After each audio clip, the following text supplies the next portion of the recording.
กับสบายดีและสวัสดีพี่น้อง FC ของเบาบ่นำกันเบิดสุขูสุคนพี่น้องบ่ว่าสิอยู่ภายในหรือว่าอยู่ต่างประเทศกันเนาะคลิปนี้ก็เป็นคลิปที่จะมาโอ้ลม FC เนาะ FC พี่น้องของเบาบ่นำพี่น้องเอ้ยทักทายสบายดีเด้อ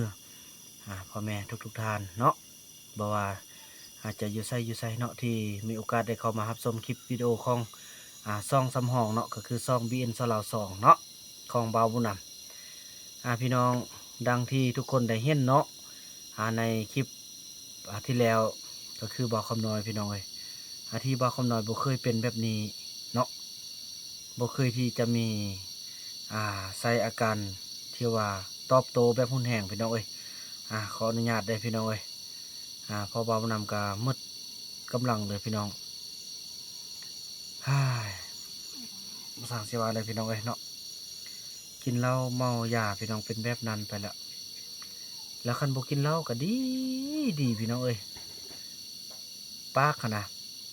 บ่เอาไม้งัดก็บ่ปากพี่น้องความดีมาเสียย้อนเหล้าพี่น้องเอ้ยเนาะ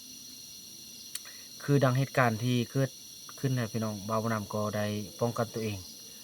และยังมีคลิป2อีกพี่น้องบ่าวนำจะเอาลงทางช่องใหญ่เนาะช่องอ่า BN สลาวพี่น้องเอ้ยช่องหลักอนุญาตพี่น้องเอ้ยนี่บ่าวนำก็เจ็บนี่เห็นบ่อันนี้พี่น้องเอ้ยบ่อืมอันนี้บ่1เนาะนี่ ขออนุญาตแล้วก็นี่พี่น้องเอ้ยนี่ถือว่าดีแต่บ่ถึกเส้นเลือดพี่น้องเอ้ยเนาะบ่าวบ่นำก็ปาดโถพี่น้องถือว่าคืนนั้นหลังจากต่อคลิปต่อมาพี่น้องคลิปนั้นแหละบ่าวบ่นำได้เข้าไปล็อกตัวเพราะว่าบ่คือเก่าพี่น้องเอ้ยเมื่อก่อนได้เว้ากับฟังเดี๋ยวนี้เว้านี่โดดใส่เฮาเลยฉะนั้นบ่าวบ่นำก็ต้องได้มีการป้องกันตัวแล้วก็ปกป้องทุกคนมื้อนั้นพี่น้องฮู้บ่ แม่แต่แม่ของเราก็ยังบ่ยั้งเลยเนาะคำน้อยนะถือว่ามืดแปดด้านเลยคือว่าแบบบ่รู้สึกตัวเองเลยนะแบบว่าหายอาละวาดไปหมดเลยเด็กน้อยอิหยังต่างๆผู้เฒ่าผู้แก่สะกันหมดทุกคนเลยพี่น้องเอ้ยเนาะป๊าโถอ่าก่อนจะได้เบิ่งคลิปนั้นพี่น้องบ่าวบ่นั้นก็จะต้องมาอธิบายฟังก่อนเนาะให้ใช้พิจารณญาณในการที่ว่ารับชม ให้เข้าใจในหน้าที่ของบ่าวบุญนำต้องปกปักรักษาปกป้องอ่าครอบครัวเนาะเพราะต้องเรื่องก็คือครอบครัวของบ่าวบุญนำเป็นครอบครัวใหญ่ฉะนั้นบ่าวบุญนำจะบ่ให้แตกตื่นบ่าวบุญนำจะล็อกตัวจนแม่ของเรานะมาข้อพี่น้อง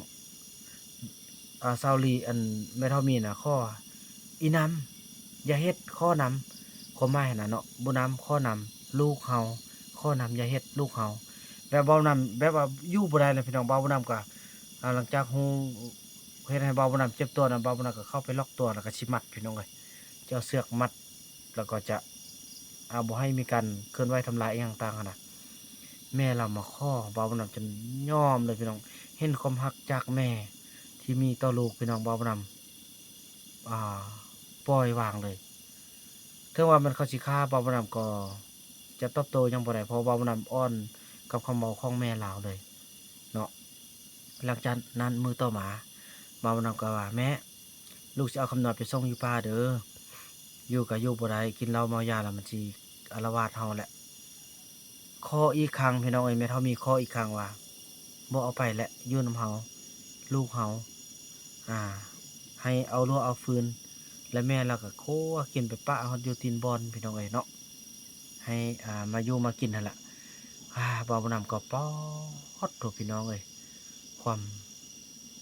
มีหยังกะยาก็สิแม่นได้เอาไว้แหละพอคำน้อยก็ได้มื้อนี้ก็ถือว่าช่วยในสร้างมุดมือเนาะบ่ว่าคนแห่คนทรายแล้วก็คนน้ำเพราะว่าพี่น้องมื้ออื่นเดี๋ยวคลิปต่อไปเบาน่าจะอัปเดตให้เบิ่งเนาะเฮือนก็ทุกอย่างก็ตอนนี้ได้อยู่80%แล้วพี่น้องเอ้ยเนาะแต่ว่าเทพื้นเริ่มเฮ็ดคันไดอ่าถึงเฮือนครัวก็ต่อออกไปเบิดแต่ละหลังพี่น้องเอ้ยเนาะอืมแล้ว ก็อยากโอ้ลม FC นี่แหละแล้วก็มีบางท่านบางคนเนาะโดยเฉพาะคือถล่มทางช่องใหญ่พี่น้องเอ้ยก็คือว่ามีท่านหนึ่งเพิ่นได้มาบอกว่าอ่าคนดูโง่มันไม่ใช่การช่วยเหลือเนาะมันคือยูทูบเบอร์ที่สร้างรายได้พี่น้องเอ้ยเนาะ อันนี้ก็บ่ขออนุญาตเอาขึ้นเนาะหลายท่านอาจจะเห็นเนาะบ่าวบุญนำจะอธิบายให้ฟังบ่าวบุญนำก็ได้ตอบคอมเมนต์ไปว่าคนดูไม่ได้โง่ทุกคนดูคือเขาเต็มใจที่จะช่วยเหลือเพราะการดูนั้นมันก็เป็นการช่วยเหลือแล้วเนาะคำว่ายูทูบเบอร์แม่นช่องใดที่จะบ่ต้องการยอดวิวช่องใดที่จะบ่ต้องการรายได้ถามแน่เนาะคำว่ายูทูบเบอร์แล้วมันก็อ่าต้องการรายได้ต้องการยอดวิวต้องการคนติดตามอ่าบ่มีไผดอกที่จะสร้างยูทูบเป็นยูทูบเบอร์แล้วจะบ่อยากมี FC จะบ่อยากมียอดไลค์จะบ่มียอดดูอ่าจังซั่นแหละคอมเมนต์ต่อคอมเมนต์พี่น้องหลายคอมเมนต์เนาะคอมเมนต์ว่าจังซั่นจังซี่ว่าไอ้โง่อ่าอิหยังต่างๆเนาะโอ้ยพี่น้องเอ้ยบ่ว่ากันเนาะแล้วก็มีหลายท่านเพิ่นก็ยังคอมเมนต์ว่าเออไปตั้งหลายวันคือบ่ออกมาจากเทื่อเนาะพี่น้องให้เข้าใจบ่าวบุญนำไปนอน2คืนการที่บ่าวบุญนำไปแล้วกว่าจะได้เข้าไปบางเทื่อครั้งก็ถือว่าครั้งเดียวในชีวิตที่บ่าวบุญนำจะเข้าไปฉะนั้นบ่าวบุญนำก็อยากเก็บกำรายละเอียดทุกอย่างให้ทุกคนได้ฮู้ได้เห็นนำกันเนาะการไปก็จังซั่นแหละบ่จักว่าเส้นทางยุ่งยากพี่น้องบ่จักยุ่งบ่จักทางบ่จักทุกอย่างคือดังที่ว่าทุกท่านได้เห็นนั่นแหละฉะนั้นแหละบ่แปลกเลยบ่แม่นว่าสิไปแล้วไปถ่ายเอาคลิปเดียวแล้วก็สินอนรอมื้ออื่นแล้วก็ถ่ายคลิปหนึ่งแล้วก็กลับหั่นน่ะพี่น้องเอ้ยก็คือว่าแหละยูทูบเนาะเฮ็ดเอาคนติดตามเฮ็ดเอาชั่วโมงเฮ็ดเอายอดดูเฮ็ดเอาไลก์การที่ว่าเราเฮ็ดไปนั้นอ่าการได้ไปครั้งนั้นเราก็ต้องได้เอาเต็มที่พี่น้องเอ้ยเนาะก็ถือว่าได้มีโอกาสได้เอาลงคลิปแล้วก็แสดงว่าบ่าวผู้นำต้องได้ออกมาแล้วเนาะคันบ่ออกมาจะเอาสัญญาณไสอัปโหลดจังซั่นแหละอิหยังต่างต้องเข้าใจเนาะบ่คือว่าแหละพี่น้องเอ้ยคือดังคนที่ว่าเบิ่งเห็นก็อาจจะเข้าใจเนาะว่าเข้าไปมันยุ่งยากเนาะฉะนั้นแหละบางคนก็ยังได้บ่ลงให้คิดเบิ่งไปนอน2คืนกับ3วันพี่น้องเอ้ยเนาะฉะนั้นแหละมื้อหนึ่งก็ต้องได้ถ่ายคลิปบ่แม่นเอาแบบว่าเห็นอันใดก็เป็นตาอยากถ่ายหมดเลยพี่น้องเอ้ยเห็นธรรมชาติก็อยากถ่ายอยากเก็บกำเพราะว่ายูทูบเป็นคือว่าแหละพี่น้องการเวลาเราจะย้อนบ่ได้เนาะมีแต่เก็บภาพบรรยากาศเหล่านั้นเอาไว้ให้ทุกคนได้เบิ่งผู้ไปน่ะพี่น้องคือบ่าวบ่นำไปจนสิล้มสิตายความเมื่อยฉะนั้นท่านผู้ชมที่ได้นั่งเบิ่งก็ยังเมื่อยก็สิส่ำใดพี่น้องเอ้ยเนาะฉะนั้นแล้วก็ขอให้ทุกคนเข้าใจบ่าวบ่นำเนาะว่าว่าเอาลงคลิปซาอิหยังต่างๆหั่นล่ะก็บ่อยากให้เว้าแหละพี่น้องเอ้ยเนาะเรื่องซามันก็ซาอยู่แล้วแหละก็คิดไปตั้งจักกี่วันเนาะเสือใดก็มายังได้ตัดต่อยังได้ตัดออกตัวใดที่ว่ามันผิดต่อกฎชุมชนอิหยังต่างป้านนั้นยังมีคลิปหนึงพี่น้องอ่าบ่าวบ่นำได้รับการแจ้งเตือนละผิดกฎชุมชนละคือบางคลิปที่บ่าวบ่นำได้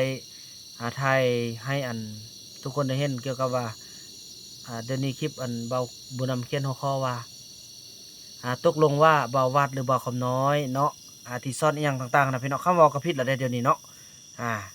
คลิปนั้นแท้ติดแดงแล้วก็ยูทูบได้ลบออกจากช่องเนาะแล้วก็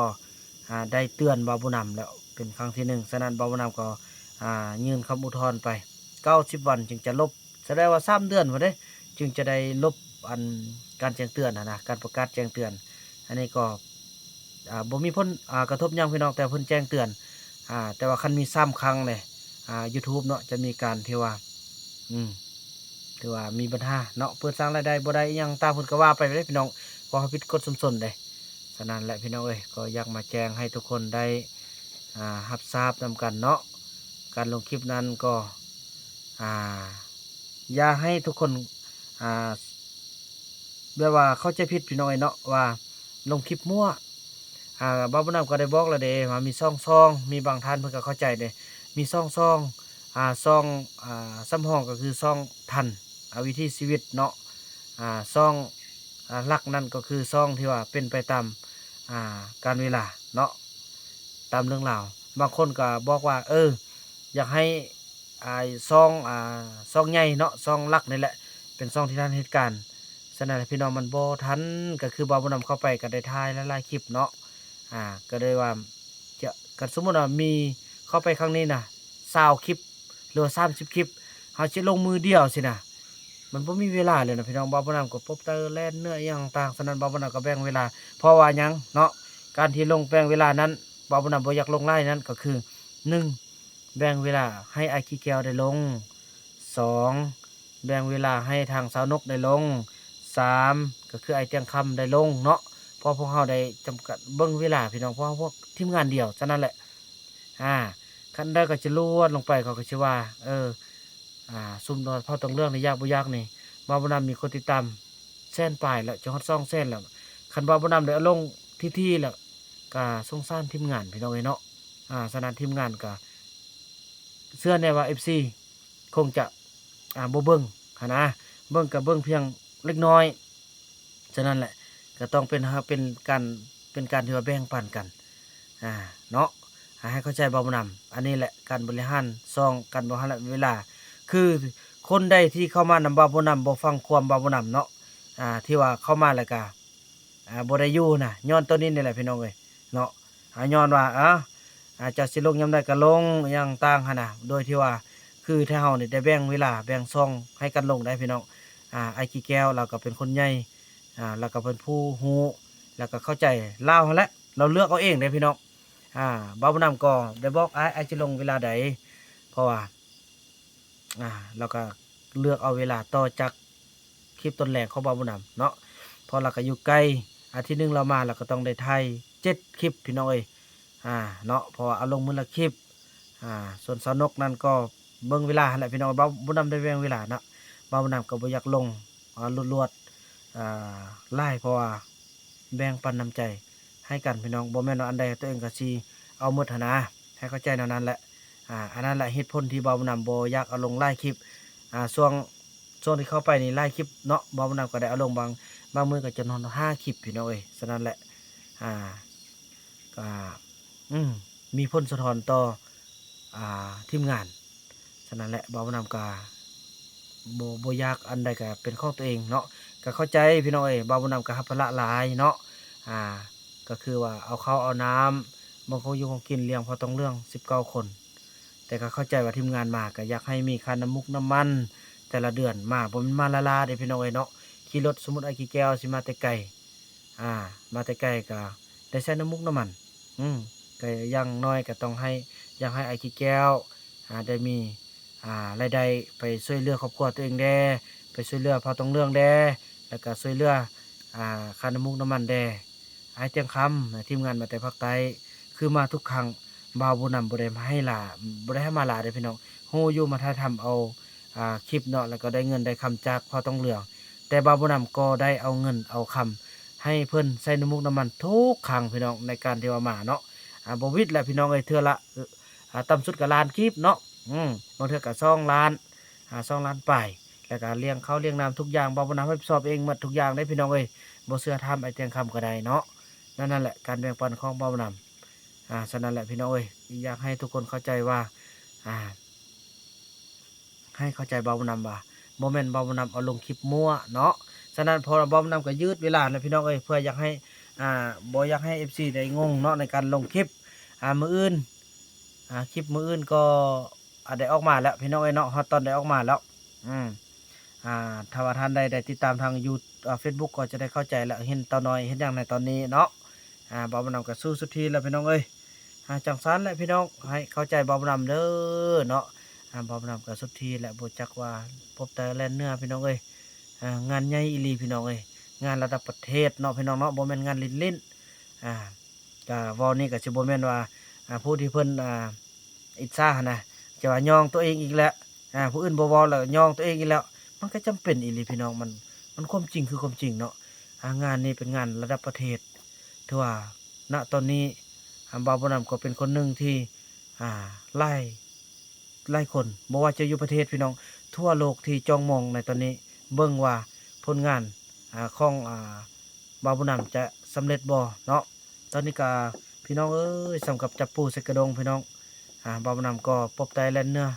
ไล่ไปไล่มาเนาะแม่ทัพแพทย์ก็ คันเว้าบ่นำบ่อยู่มื้อหนึงก็ถือว่าอ่ามีปัญหาพี่น้องเอ้ยเนาะก็ถือว่า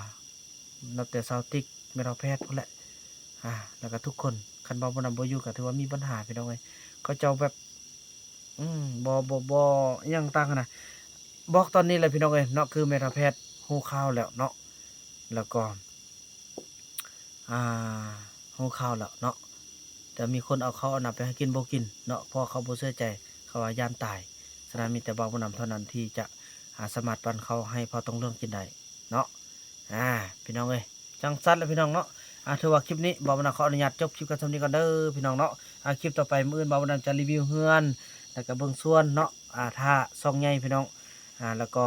มีหลายๆอย่างที่ตื่นเต้นพี่น้องยังไงก็ติดตามไปนำกันแต่ละระยะเนาะถ้าว่าบ่าวผู้นำได้เว้าผิดพลาดประการใด เว้านำก็ขอโทษขออภัยณที่นี้ด้วยพี่น้องเอ้ยเนาะอ่าจังใดก็บ่ถูกบ่ต้องก็คอมเมนต์บอกเว้าผู้นำด้วยเนาะเพื่อปันให้เว้าผู้นำเป็นตนเป็นโตให้เว้าผู้นำได้อ่ารู้ทิศรู้ทางในการพัฒนาเนาะตัวเองแล้วก็สังคมไปด้วยกันพี่น้องเนาะจังใดก็ฝากฟังนำทุกท่านเนาะคลิปนี้เว้านำขออนุญาตกล่าวคำว่า สบายดีเด้อรับฟันดีกันหมดทุกคู่ทุกคนเด้อพี่น้องเนาะ